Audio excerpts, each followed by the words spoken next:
Welcome, here I've got Xiaomi Redmi Note 8T and I'm gonna show you how to use the camera promote at this device. So at first we have to tap on the camera button here to open it, and for now we are in the standard photo mode, so let's change it to the Pro. We can do it by using this settings bar and just simply sliding to the right to the end. And here we are in the Pro mode. This mode gives us possibilities to choose shooting parameters by ourselves, and this is useful when we want to learn photographic skills and making experiments. So let me start with this settings bar and let's go from the right.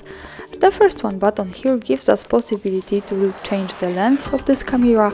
Now it's wide lens, we can pick the ultra wide also, and this is how it changes here. We can pick here also the macro lens.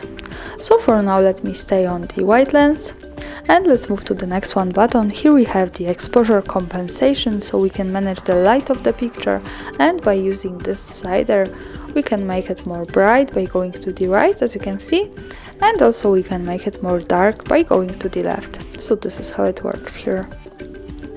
Now let's go to the next one button.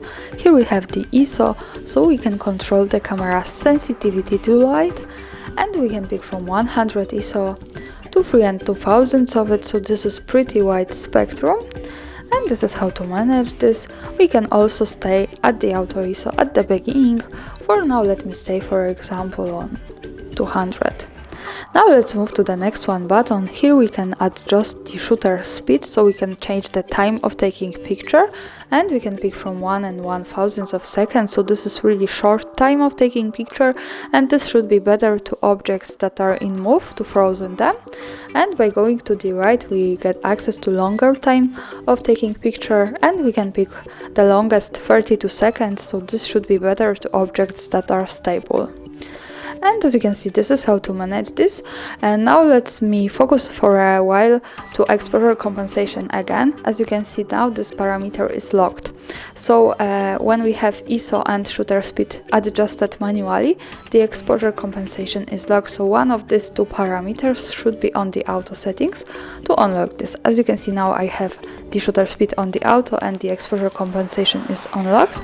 When I adjust it manually, this is locked again. And when I go to the ISO and change it to the auto at the beginning, we have also unlocked the exposure compensation. So these two parameters not cooperate with the exposure compensation for some reason, so remember about this. And now let's go to the next one button. Here is the focusing. By using this slider we can change the autofocus to the manual focus, and this is how it works, as you can see. And now let's go to the last one button. Here we have the white balance, so we can change the temperature of the picture, and we can pick the tungsten light here. So the light depends from the area we have where we take a picture. We have also the daylight, the white fluorescent light, and the cloudy light. And the last one button here gives us access to this slider where we can manually adjust the white balance in Kelvin degrees. By going to the right we can make our photo just more warm, and by going to the left we can make it more cold, and this is how it works. Of course, when we go back to this, we can go back to the auto white balance at the beginning. As you can see, this is how it works. And also when we adjust all of these settings, we have one extra button that appears here, and this is the reset button, so you don't have to go back in all of the settings separately to the auto. You can tap on this and reset all parameters to their default values, so all of this now came back to the auto. And now let's move to this settings bar. A lot of the settings is also in the standard photo mode, but we have two extra buttons. One is here. Here we can change the metering. Now it's center weighted metering. We can pick also the frame average metering here and spot metering, and this is how to manage this. And let's move to this button also. This is also extra one. Here we can pick the focus picking, and as you can see it shows us the area where is focusing, so this is useful when we tap on the focus button here, and when we want to adjust focusing, it shows us on these lines where it is and where is correctly, so the so on the auto it shows us and I'm too close to my subject to adjust it correctly. But remember that this is really useful that we have this.